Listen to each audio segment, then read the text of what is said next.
ఇప్పుడు వచ్చిందా? 14 నెలల తర్వాత వచ్చిందా ఇప్పుడు మీకు అని నేను అడుగుతా ఉన్నా.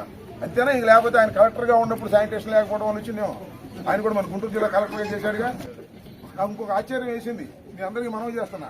ఆమె ఎవరు ఉందాక ఈమె ఆమె చెబుతుంది, ఏమండి మొన్న 14 నెలల క్రితం వరకు తెలుగుదేశం ప్రభుత్వం కూటమి ప్రభుత్వం లేనప్పుడు మా ఊర్లో అసలు ఒక్క బెల్ట్ షాప్ లేదండి, ఇప్పుడు 3 బెల్ట్ షాపులు ఉన్నాయి, తీసుకొచ్చి అమ్ముతున్నారు సార్ అని. నేను డాక్టర్ గారిని అడిగా, అసలు మందు తాగే వాళ్ళకి ఈ ఇన్ఫెక్షన్ విపరీతంగా వస్తుందంట, షుగర్ ఉన్న వాళ్ళకి ఈ ఇన్ఫెక్షన్ విపరీతంగా వస్తుందంట. అంటే 3 బెల్ట్ షాపులు ఉన్నాయి, ఎక్కడ పల్లెలోనే, ఊళ్ళో ఎన్ని ఉన్నాయో తెలియదు. మన నారా చంద్రబాబు నాయుడు గారు, మన గౌరవ ముఖ్యమంత్రి గారు అంటున్నాడు బెల్ట్ షాప్ ఉంటే బెల్ట్ తీస్తా అంటున్నాడు. ఏంది నాకు తెలియదు, ఇక్కడ 3 బెల్ట్ షాపులు ఉన్నాయి. ఆమె చెబుతుంది, నేను కాదు, ఇంత ఆయన బెల్ట్ లేదు తీయడానికి.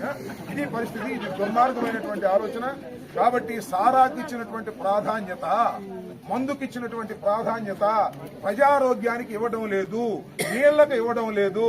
మీరోటి ఎవరికైనా ఫోన్ చేస్తే ఇంటికి బాటిల్ వచ్చేసింది, మీరు నీళ్లు అడగండి, 1-2 గంటలు పట్టింది. మందు బాటిల్ అయితే 5 నిమిషాలు వచ్చేసింది. నీళ్లు అడిగితే మాత్రం రావు. ఇవాళ ఇదే పరిస్థితి. మందు ఆపండి, నీళ్లు పంచండి, ఇది మా స్లోగను. దయచేసి ఆ పని చేయవలసిందిగా ఈ ప్రభుత్వాన్ని డిమాండ్ చేస్తాం మీ అందరి తరఫున.